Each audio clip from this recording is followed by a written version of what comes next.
Yes. And then there is the jealousy, because even just doing first real love, when I was just coming out, you find a lot of jealousy going on in the business. Yeah. A lot of people, you have singers who didn't like me maybe because I didn't hang out and stuff, but you had singers who was giving me a hard time.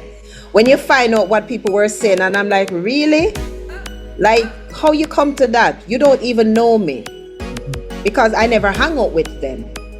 I always stick to my friends that knew me before I was DWisdom. Yeah, so who was giving you a fight then? Me not gonna say it, you're too bad.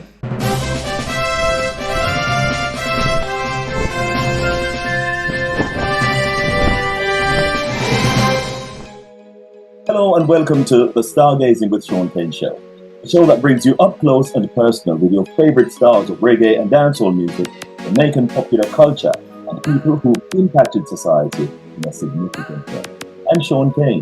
We invite you to subscribe to the Stargazing with Shaun Cain YouTube channel, like and share the video, and leave a comment.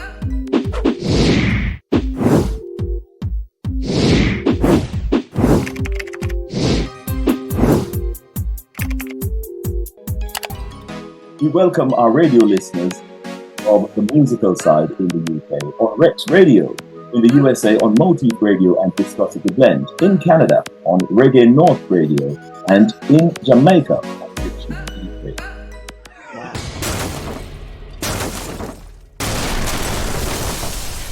We speak with singer, songwriter, and the vocalist behind one of Jamaica's biggest slow jams classics, First Real Love, Dorrett Wisdom. Stargazing, you're my first real love. Out of all with you, my first real love, and I don't wanna lose it now. But every time we get so close, I fear that love will lose us both. Stargazing, you're my first real love. Out of all. Big up yourself. And Wisdom says so. Wisdom, what's good? Well, I am good. And I can see that you're good. How are you, Mr. Shaun? I tell you what, I probably look all right, but I'm cold, because England is freezing. Well, that I know you're probably not good, but you can always warm up clothes. Yeah, I try to keep warm, even if it's kind of us making up this warmness, but we try to do it. But you don't have that can just imagine in the sun. No, not right now. You're more hot. Right. The fan running 24/7 by the AC, I suppose, all of that. Yes. You are such a powerful vocalist. Now, where did you learn to sing like that? Oh, jeez. Well, some people say that they're born with it, so I guess I was born with it. I know my grandmother my mother's mother was a good singer. She could sing, that I know. And I have an aunt also that she can sing. But I guess the powerful voice, don't ask me. I was born with that. That was your bit. Because I was just thinking, as you mentioned, that there's so much soul and anointing in that voice of yours. Oh, thank you. I think some churches involved you. As a little girl, I think I used to go to the church with my great grandmother when I was living in St. Thomas, or I would go and visit her. So I was always singing from that time. And then she would always say, Dorrett, go and sing. You're going to sing. And I would just close my eyes and just start singing. Even if I don't know the words, I would just be singing, and I'm singing out loud and closing my eyes. So maybe that's where all of that started from. So when she said you're going to sing, is that in the church or just at home for her? No, in the church. As a little girl, when great grandmother say you're going to church, you can't say you're not going to church. You have to go to church. So you go to church. So you never feel shy and everything, standing up in front on the stage, and it's just you alone and everybody is looking at you, expecting you to deliver something nice. Never felt nervous? As a little girl, 5 and 6, you wouldn't be shy. But in my teenage years, singing, that's where the shyness was. So that's when you started developing the bad habits. As a child. Yeah. I would, okay, so I'll be in the house and I would sing and I would belt out. Put me on a stage and thinking that I'm going to open my mouth and sing that out. I am more like, yeah, like, oh, I don't want to open my voice too much. You get shy. You don't know how it's going to come out. So you're comfortable in your house singing, but then on a stage, it took me a while to just belt out and don't care and just do me. I remember Took a while. I remember reading a book by a lady called Iyanla Vanzant, and she said, one day my soul just opened up. I'm just trying to see if I can bring you to that point. When was that time that your voice just opened up and you just opened up? There's no holding back. You're just belting, relaxing, and just singing for people. Can you remember that time? Past talent shows. I think I remember when I had to enter the Tasty Talent shows. I don't know if you remember Tasty Talent. By Crossroads. Right. So I remember I had to go on that stage because I was one of the singers who was in the final. And when I saw that crowd, I was nervous. And I know I was not going to get no boo nor anything like that. So when I entered the stage, and I remember I had to be singing a Whitney Houston song, Where Do Broken Hearts Go? And never forget it. And I hit that stage, and I opened that mouth, and I sang the hell out of that song. Your throat never went dry or nothing like that? Nope, didn't have any time for dryness. Remember, I don't plan to get booed, so I have to sing. So that's when I know I had to sing out. I had to sing out, especially when we were auditioning. I remember when I went for the audition, and as I opened my mouth, the gentleman said, "Stop."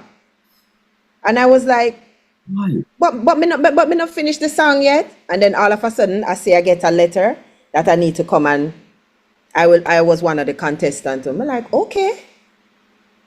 The man didn't need to hear anymore, man. He heard something. He heard enough. Okay. You thought that Yeah. more. But Yeah, because I needed to sing more so he could hear me. But he says, okay. he heard it already, man. Don't worry about that. But then now the final of that show is like more people came out to that for, Crossroad always black. I was nervous. The road is usually blocked. I remember that. Yes. But I remember entering Tasty Talent Show at that final. I know I had to sing the hell out of that song. And actually, I came second at the finals. The guy beat me by 1 point, though. 1 point. He was good. He was good. How did you feel about that? You felt like you weren't good enough? You felt like you were good enough after that being edged out? No. He only beat me by a point, and his thing was different. I was a singer. He was a dub poet. But he sort of incorporate a song into it. And when I saw him, the way how he started it and the character that the clothes that he had on, part of him looking like a drug addict, and the next part trying to come back from there. His opening was the cocaine, and then him started. And I looked at my mother and said, "Mommy, he's going to win." Because it was original. So that's what he beat me by. It was just by a point. Sounded like you enjoyed it too. I did. So I felt no way. Because I was the second runner-up. I was the singer. He was just the dub poet. He beat me by a point for originality. So I felt no way. I felt like, okay. I'm glad you carried on, man. I'm glad you carried on. But you must have been trying to, really wanted to get away from probably where you were at the time where you were living. Because I know you grew up in Central Village. And Central Village can be a bit miserable, So. No, I was born in Central Village, but I grew up in Portmore. So you're a Portmore girl and true and true? Yes. I live in Portmore since I'm about, 7 years old. And you still live in Portmore, I mean, come on, what about Portmore? So why? You never really moved away. Most people, they move away, go and spread them tentacles in different places.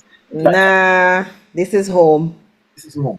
Yeah, my mother created a home, and it feel like a safe haven, and it was a home. Actually, I have friends, and one of the hardest thing for me to do is sleep at a friend's house. If I go to a friend's house, I need to go back home to go to my house to sleep in my bed. You love your yard. Love me yard. Want to sleep on my own bed, into my own bed. Love me yard. So I try to create a space that I am comfortable, that I don't have to come out to go to somebody's yard. I don't hang out at people's yard. I don't do that. It's either I'm at the Kingdom Hall, or I'm going for rehearsal, or if I have to go to the store to do whatever I need to do. But I'm more of a homely person. It take a lot out of me to go out. I have to want to feel to go out, like go out for maybe like to have dinner with friends or so. But sleep out, nah. So for you to move me out of Portmore, I don't think I like Kingston, to live in Kingston. I don't think. I think I prefer Portmore. I think more things go on in a Kingston than Portmore. But you know what? Somebody has to live there. And if you choose to, why not? Well, let me say something to you. The amount of people that live from out Kingston and other places coming into Portmore now just upset me. It normally take me 10 minutes out of Portmore to reach the halfway tree. That don't happen again because there's so much development happening in Portmore right now. So many gated communities. There's a lot of communities. We have traffic in Portmore because we basically have everything in Portmore. We really don't have to leave Portmore to go and do anything unless you're going to work or going to the airport. And even if you're going down to the market. So Portmore has developed, trust me. You need to visit. Yeah, because I realized not too long ago I was there. And I realized I don't have a bank over there and all them things there. We have more than banks. We have a lot of banks over there. We have credit unions, we have banks, we have municipal, we have tax office, we have the Register General office, so we don't have to go to Spanish Town. We can go there to get our birth paper. I don't know. We have gyms, we have food courts, we have Portmore is the it. Even insurance company too. That's the insurance. Wow. Portmore is basically a city by itself. It is. You don't really have to leave Portmore to go get anything unless you choose to go find other restaurants or you want to go places into Kingston. Look, like it seems like the way you sell it, it seems like I need to start look around for a property over there. Yeah, man, and there's more developed, there's more gated community going on. I'm telling you that they're going on. If I have to move out of this house, I would rather move into a gated community in Portmore. Not leaving Portmore to go to Kingston. Kingston too hot. Well, you know what? You're tuned to the Stargazing with Shaun Cain Show, and we're speaking with singer, songwriter, and the vocalist behind one of Jamaica's biggest slow jam classics, First Real Love, Dorrett Wisdom. We're going to take a quick break. We'll be back in just a minute.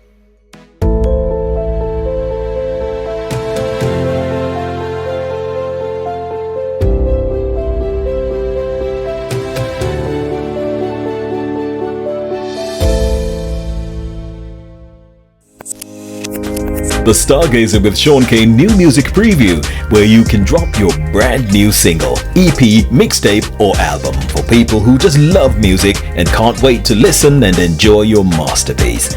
Find out the title of the record, the artist, the backstory, the release date and where it is available. The Stargazing with Shaun Cain new music preview. Come on and get us rocking.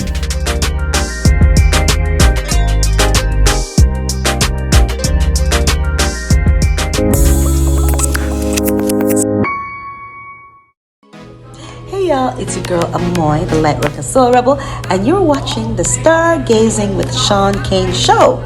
It's your time to shine. Keep it locked. Mwah. Stargazing, you're my first real love. Out of all with you, my first real love, and I don't wanna lose it now.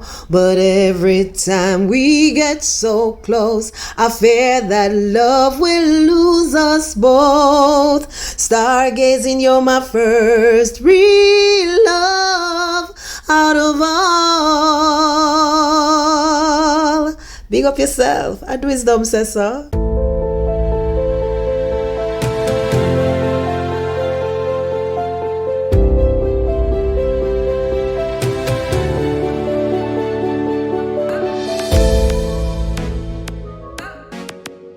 Welcome back. You're tuned to the Stargazing with Shaun Cain Show, and we're speaking with singer, songwriter, and vocalist, the lady behind one of Jamaica's biggest slow jams classics, First Real Love, Dorrett Wisdom, aka Wisdom. Wisdom, welcome back. I tell you what, the conversation is really nice so far, and I like the kind of down-to-earth approach that you take. Thank you. I like it. It enmeshes with mine, because that's just I'm a down-to-earth person. I like that. But you talked a Yeah. lot about singing, and you sang Whitney Houston's song and everything at the Tasty Talent Contest. So I want to know, because most singers will tell you that lots of people, when they were growing up, they were listening to this and that, they were influenced by all of that. So who were some of the people whose talent and works you admired a whole lot as a young girl?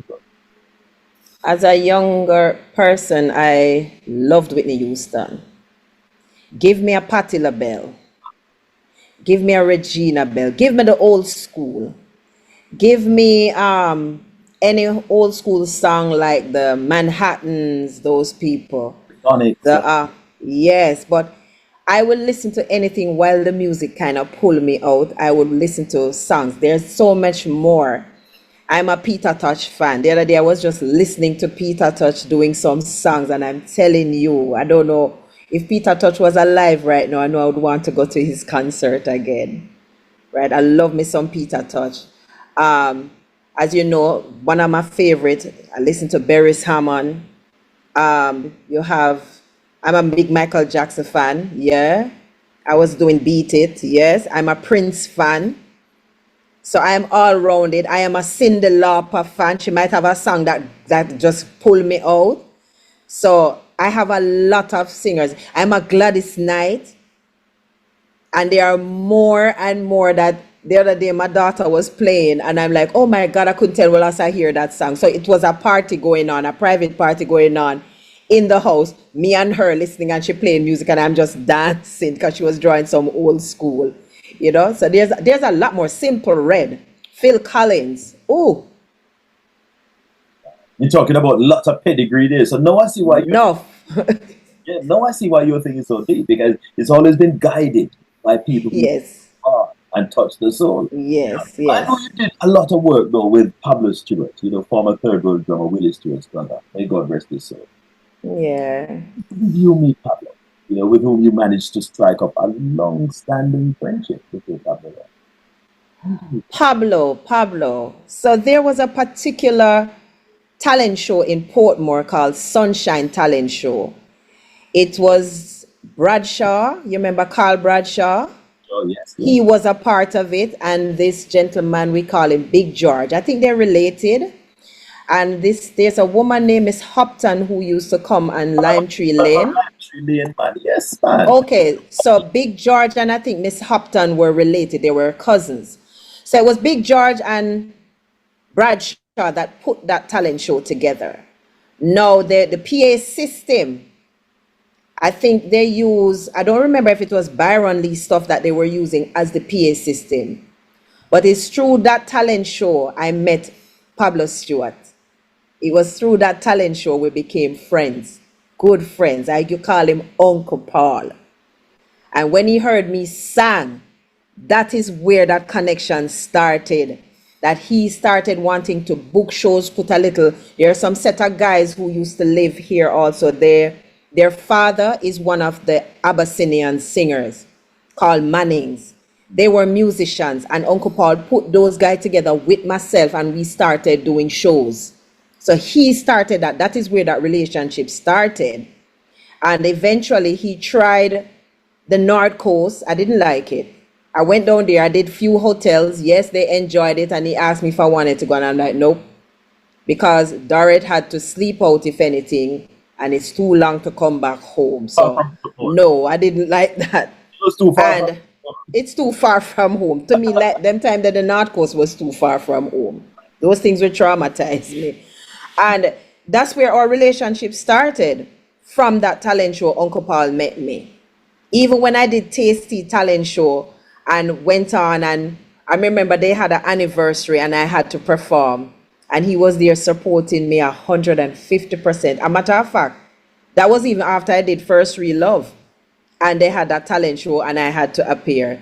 But that's where it starts. So it's from those, and then Uncle Paul started getting little shows for us to do.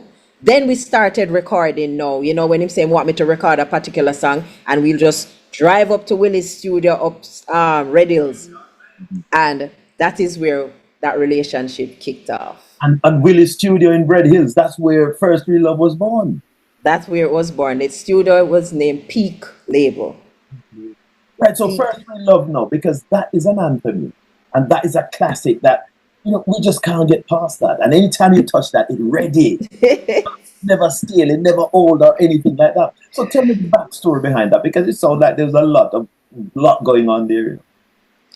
Well, pretty young, think you're in love, and things happening in the relationship, but you gravitate to this person even if it wasn't going your way. And then people would tell you, boy, you need to just move on and leave him, you're young and whatever.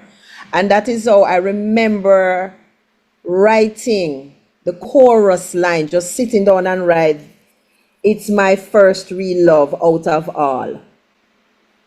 So out of anybody, any crush that I had as a young person, this was the person that I felt like I was in love with. Like, I never loved nobody like that. So it was my first real love out of all. I don't know out of all why, because I did still young. Because I was I don't know if them other crush they when me did have a high school or me young, me I call them the love. Because them there was puppy love. So I don't know what was that. Me not even need a kiss, because if you did even try kiss me, me think me pregnant. So that could even go on. So that's it was real love out of all. What has been around the block and back. Right, like me go anywhere. Yeah, so that was it. But you're young, you're in love with this person, and you feel like you're in love with this person, but that was it. That's how it was born. So the chorus, I wrote the chorus line first, all the chorus line, because that's how I was feeling, and I just write it down. But Dorrett, hold on, take a break a little bit, pause there for a minute.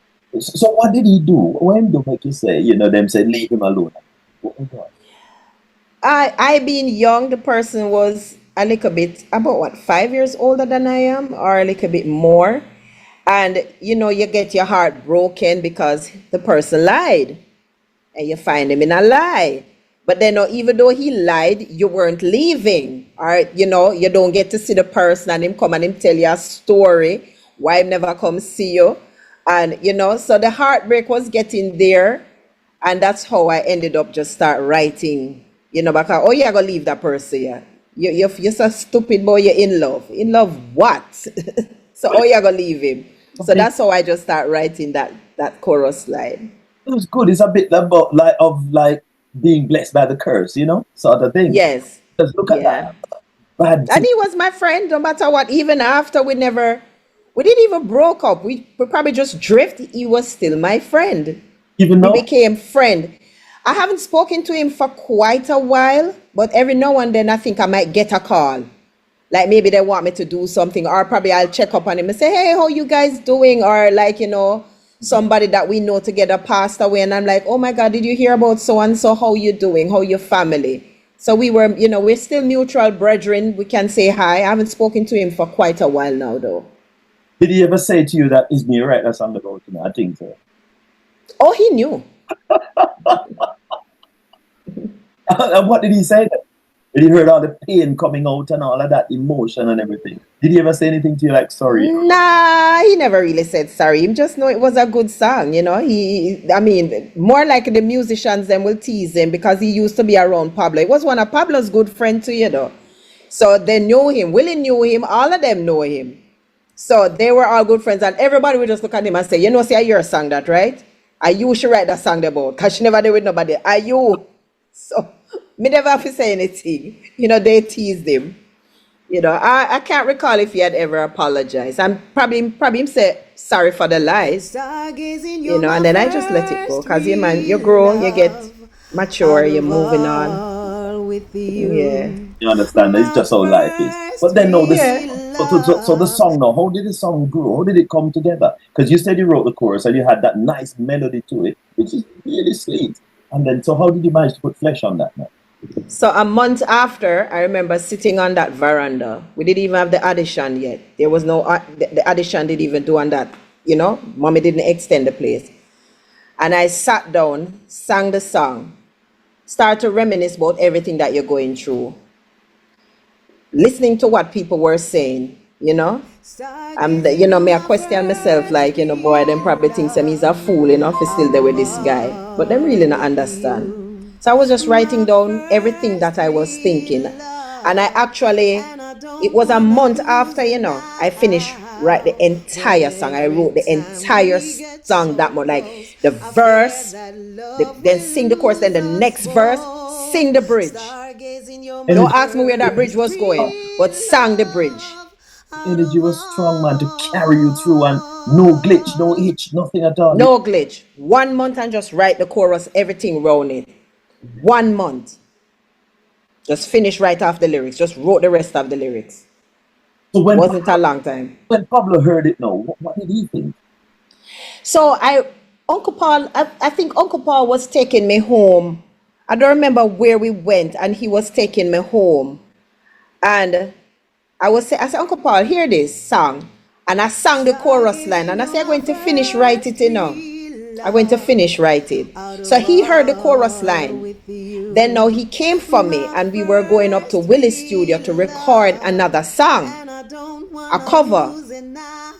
While driving, he said to me, Dorrett, Wizzy, you finished? What about that song that you were doing? Because the first song I sang that Willie recorded for me was "Baby Come to Me," that cover Regina Bell.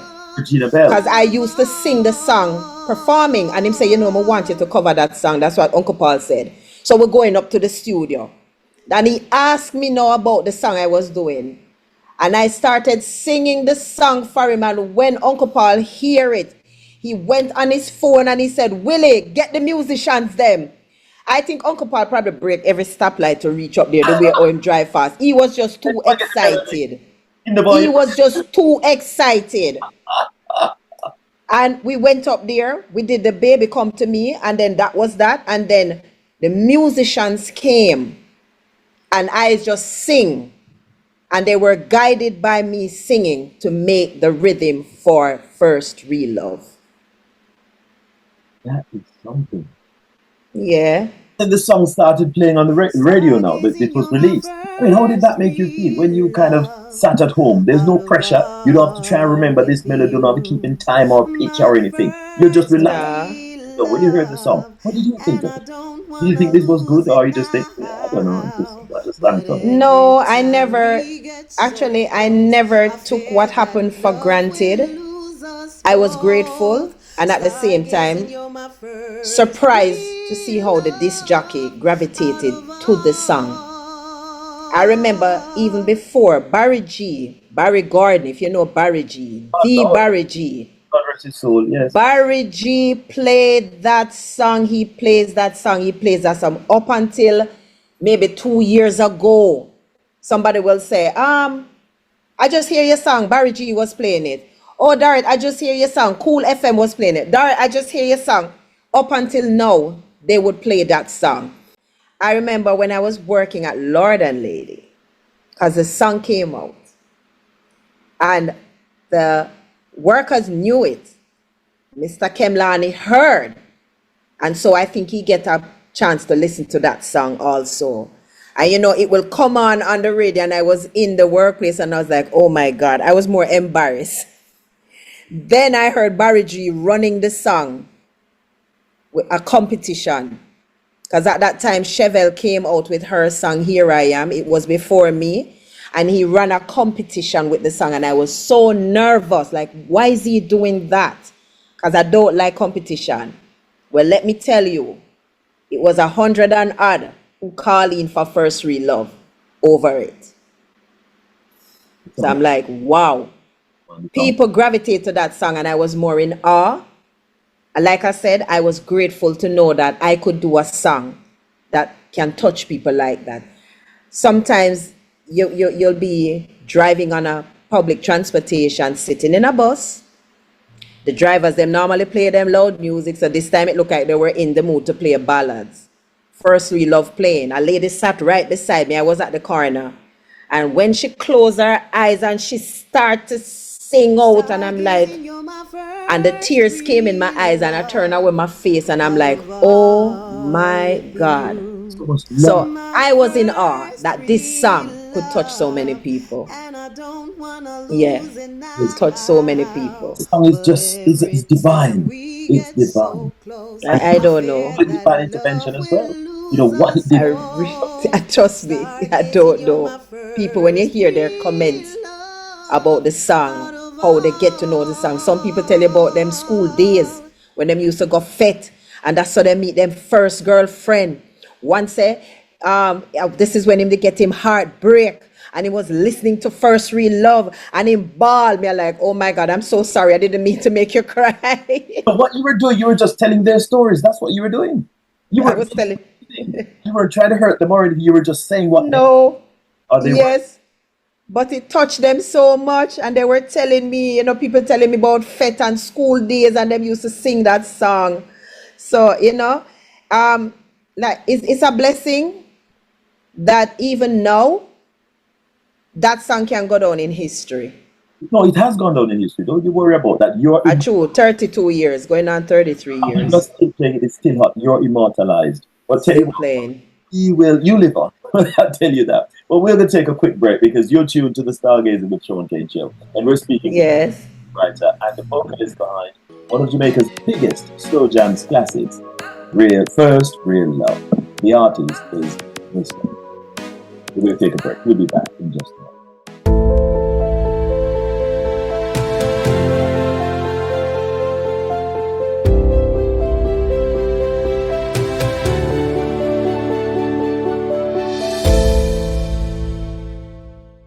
Hi, this is DWisdom, and you're watching the Stargazing with Shaun Cain Show. It's your time to shine. That's why I can't stop touch her now. I fall in love with the touch her now. Oh no, Father Knockins boss. Watch you now. You're now in tune to Shaun Cain and the Stargazing Show.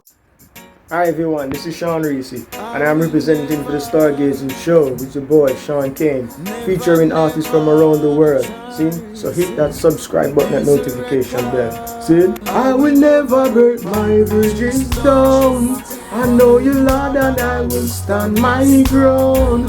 You are the King of Kings and Lord of Lords. So the fire keeps blazing. Well read. Stargazing Show.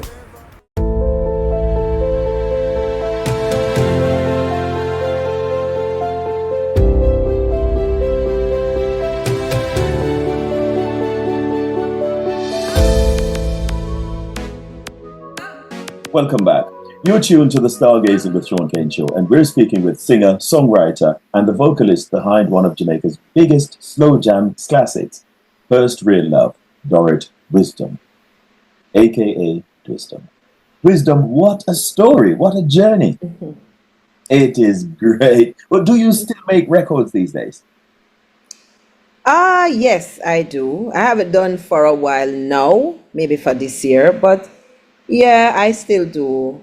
My husband, he produces, so I will do some covers, like my Patti LaBelle, my what's his name, Michael Bolton.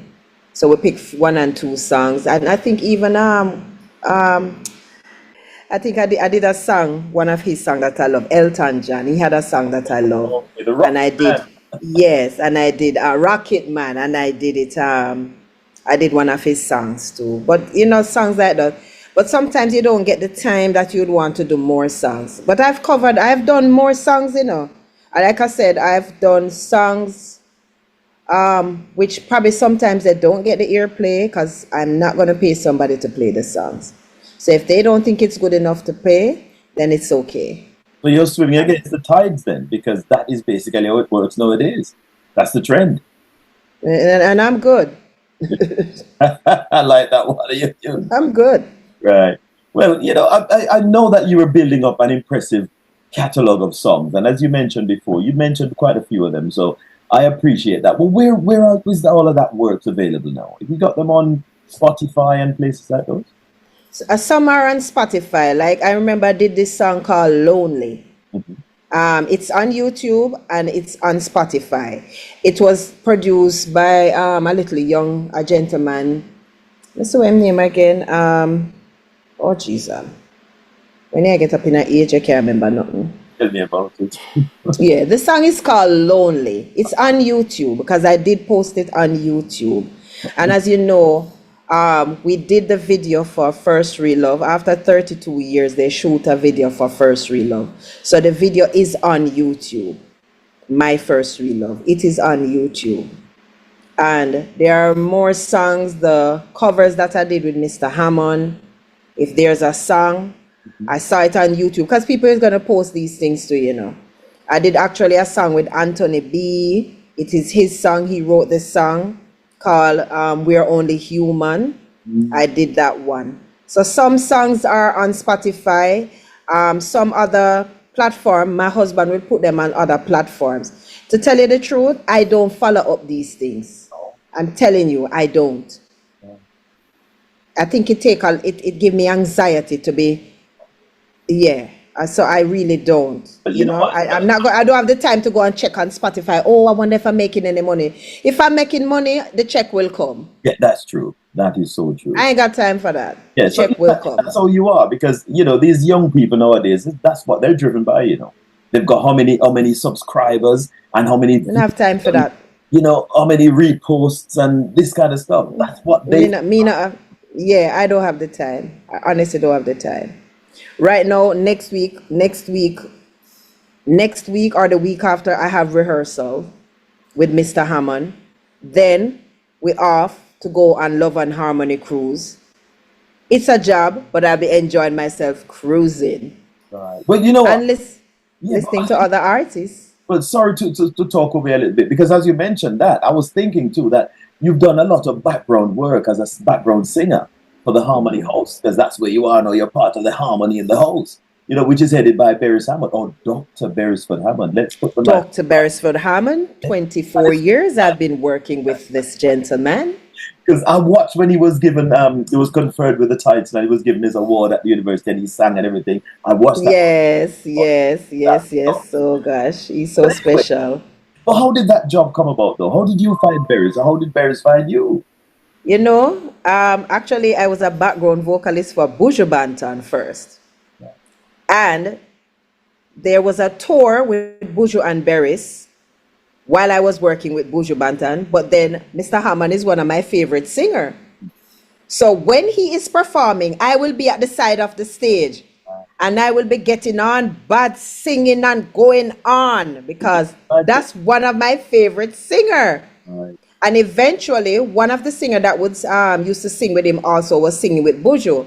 And when he listened to both of us, he always said, wow, the two of you always sound like it's four people singing. Then he started, I started doing studio sessions with him. He would call and I would go up to the studio to do harmonies on that song. And then I heard from a grapevine one day that he wanted me in his camp. He said, that girl, she full of vibe.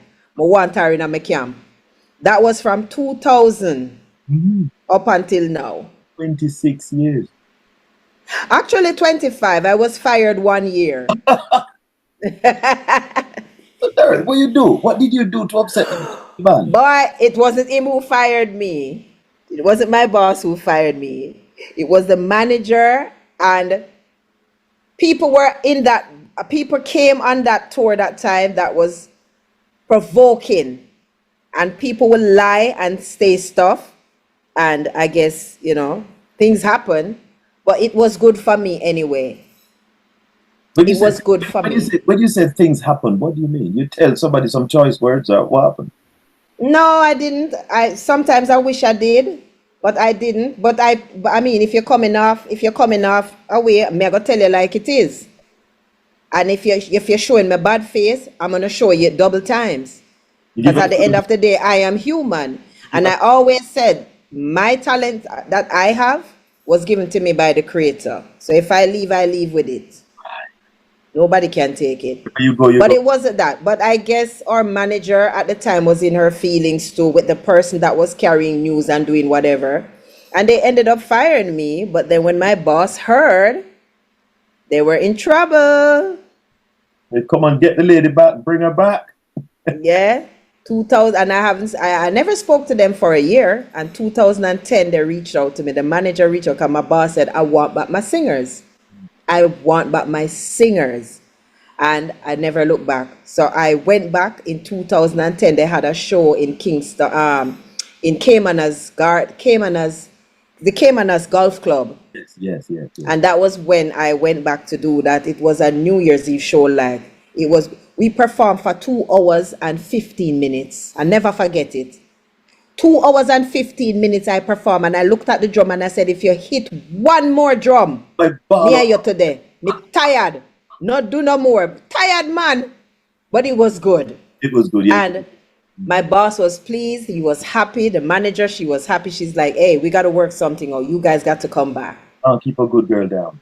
Yeah. And we went back and we never looked back then, you know. We have a good relationship.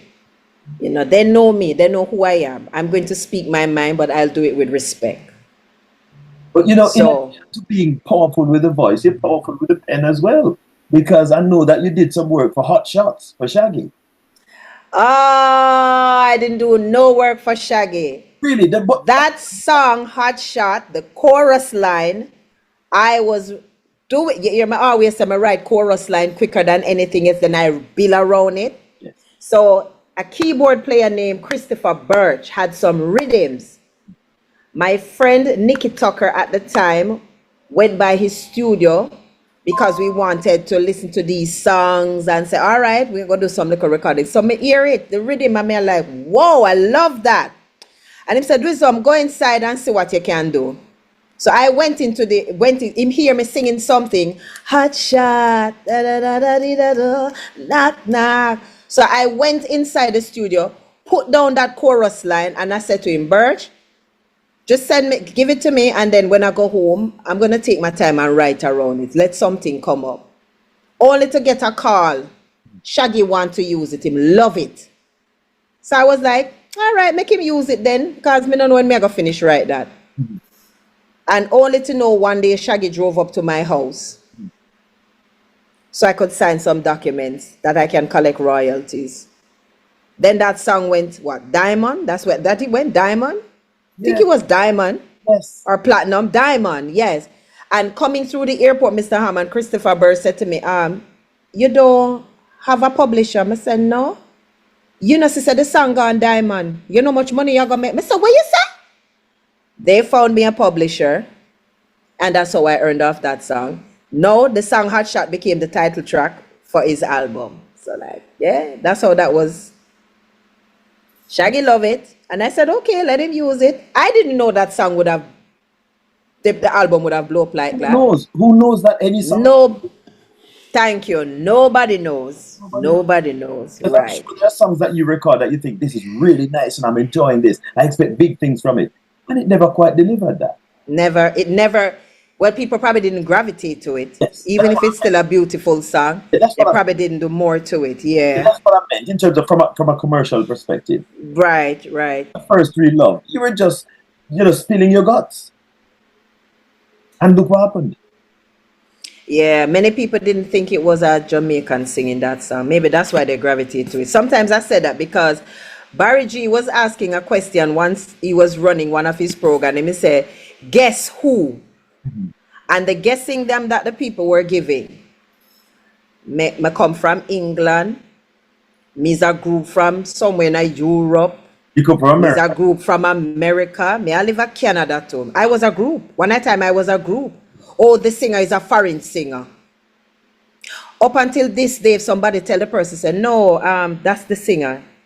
You know what they used to say to me? You mean you sing it over? And I'm like, no, I'm the writer and the original. It came from No, sir, it's a foreign girl singing. I said, okay, Yeah.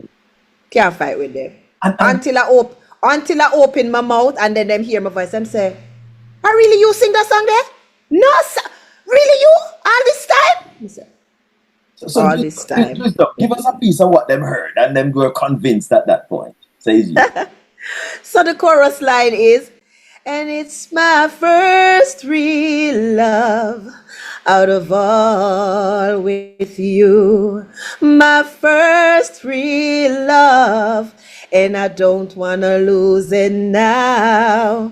But every time we get so close, I fear that love will lose us both. It's my first real love out of all.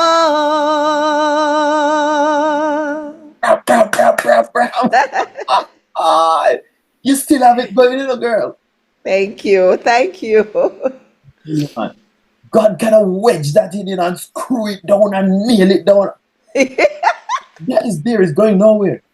I'm telling you. Thank you. Yeah, man, I give all praise to him, man. Trust me. But you know what? Yes. While you're saying that, then you're enjoying your talents and you're sharing your talents with the world. I suspect that the reggae music industry, maybe probably the music industry, by extension, is a very hard business in which to survive. Did you find it hard to survive in? Did you find any of that, what I just described? Coming out as an artist, it can be a challenge. Right. And maybe because I'm a homebody person, I don't hang out at studio. So you won't get me hang out at studio, maybe if I go sing some songs, if I go boss. I'm not into that. If I'm going to do something, I want to do it professionally without hanging out. The things that people have to do is either you're going to sing some derogative song to make it. Because most of the artists, them know, if you're seeing, they're singing derogative songs. Most of I don't do dancehall, so you won't find me sing that. Even though I could do dancehall, I'm not gonna sing certain things to make it. It's just not. You have singers out there that I don't know what they have to do. Probably me not gonna do what them I do for make it either. Me not gonna do that. There's a thing, me not sell my soul to the devil just to make some money. I will never do that. If my child cannot sing my song, it don't fit for airplay. It don't fit for people's ears. Me not singing it. The business is hard. It's a dog business. When you're a female, it's hard. And maybe for me, I don't want to do certain things, or I don't think I should fight. If you think I am good, then my song should play and I should get the recognition. If the disc jockey don't think I'm good enough, or whoever don't think I'm good enough for the music to be out there, well, that's your opinion and that's okay. I always said to somebody, maybe I wasn't made to be a star, and that's okay, because being a star comes with so much other negative stuff. So I am okay. Somebody said, I remember a singer said to me, you guys have such beautiful voice. I cannot sing like you guys. I don't have that voice. And you guys are here singing background vocals. When me know uno can do nothing. And I said to the person, not all people were meant to be a star. And maybe that's me. Probably I wasn't meant to be a star. Or maybe I just don't want to rush the business like that, because just so many negatives come with it. Being a star can be so sad. You don't have to do anything for people to dislike you. People will make up story. Jealousy. It's jealousy. Yes. And then there is the jealousy. Because even just doing first real love, when I was just coming out, you find a lot of jealousy going on in the business. Yeah. A lot of people, you have singers who didn't like me, maybe because I didn't hang out and so, but you had singers who was giving me a hard time. When you find out what people were saying, and I'm like, really? Like, how you come to that? You don't even know me. Because I never hang out with them. I always stick to my friends that knew me before I was DWisdom. So I never really gravitate to new friends.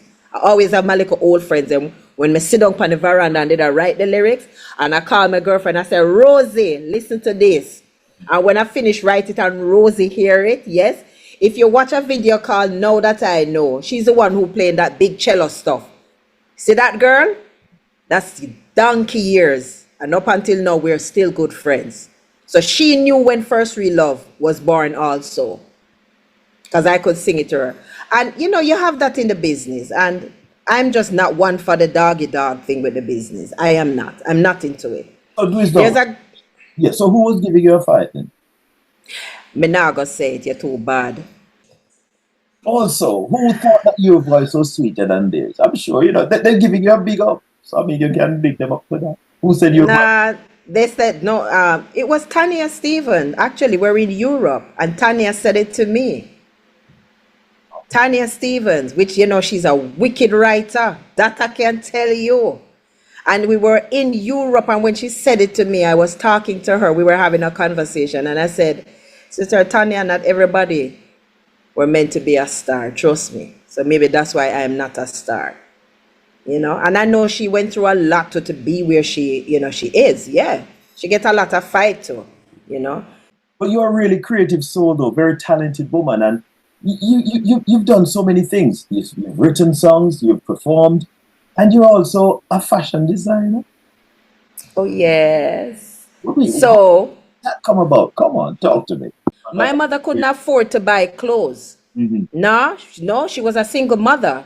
So she couldn't afford to buy us clothes. So when I started learning to sew, I designed my stuff and I would wear them. I never look like anybody. My stuff, them, you wonder if I buy them a foreign. Stuff. Yes. So a gentleman asked a cousin for me because he hadn't seen me for a while. And he said, where's that cousin of yours? She dressed crazy, but it looked good. That's how he described me.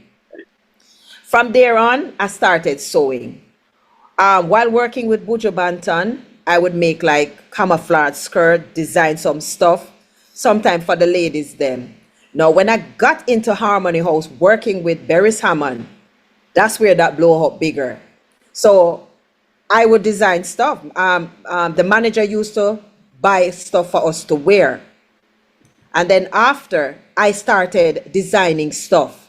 Like I would make a skirt and I said, Miss Walsh, we're going to wear this. And she said, wow, because it was different. And then now I started designing. There was this guy named Kevel who can sew well. So I would design and Kevel would make the stuff them. And I said, no, Kevel, I want to use that material I want. Then after that, she looked at me one day and she said, no, you're going to earn this money. Whether it take you a month to sew the outfit, then, but you're going to earn this money. And that's how I started doing the sewing also for Harmony House. Girls, it's stressful sometimes because sometimes she have 5 singers and out of last minute she say, oh, it's going to be 5 of you. And I'm like, really? You'd have to make another outfit. And then my brain have to start working because it's 5 different shape bodies. So I have to be creative. How this outfit is going to make everybody compliment everybody and everybody happy. And that is how I started making the outfits. And I just make simple stuff. You just have to dress it up. You still do it? Actually, I just finished 5 outfits. They're finished for a show in New York City. I did the ones, yes, I did the one for the cruise already that we'll be going on to sing with Mr. Hammond. That finished already. And I finished the 5 for, like I said, for the New York show in May. Yeah. I tell you, it was such a touching story. Very, very, very interesting story. And, you're just a lady that you just tell it like it is. You're so entertaining, even when you don't try to be. No, I don't. Still very entertaining. Thank you. Every moment of this. Thank you. I always like to challenge my guests to see how much they know about reggae and dancehall music.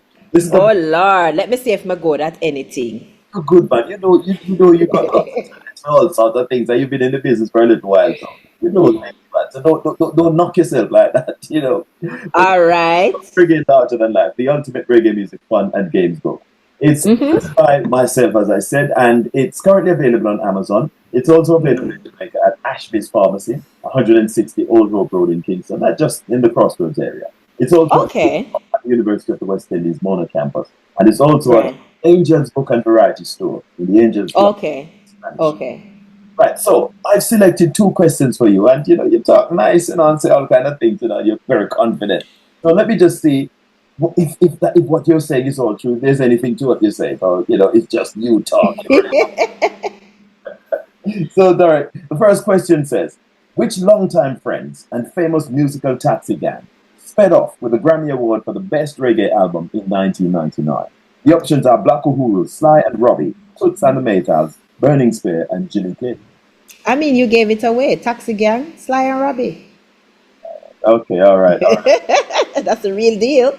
I'll try and work a bit harder and search and see if I can find something to really bowl you over. But let's see if I can find anything. All right, the second question now is this one. It says, name the on the rock dancehall performer who could not contain his excitement after his Mr. Brooks, A Better Tomorrow album was warmly received internationally.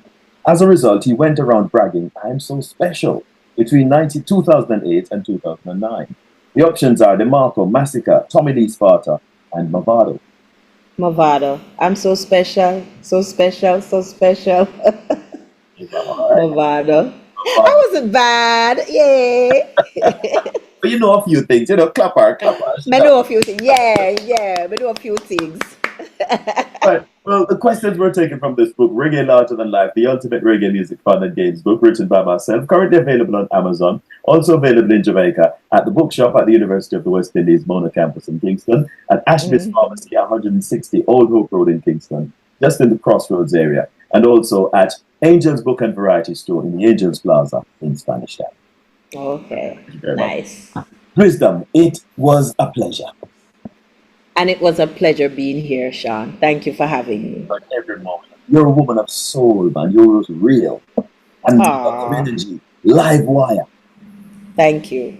Thank you. It was a pleasure. Thank you very much. Well, that's all we have time for in this edition of the Stargazing with Shaun Cain Show. Our special guest was singer, songwriter, and vocalist, the lady behind one of Jamaica's biggest slow jams classics, First Real Love, is Dorrett Wisdom, also a.k.a.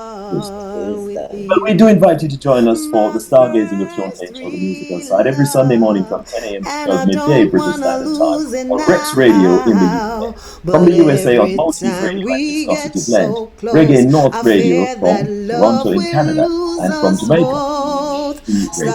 Please subscribe to the Stargazing with Shaun Cain YouTube channel, like and share the video. Until next time, this is Shaun Cain. Thanks for joining us. Big up yourself. DWisdom says so. And it's my first real love out of all with you. My first real love. And I don't want to lose it now. But every time we get so close, I fear that love will lose us both. It's my first real love out of all.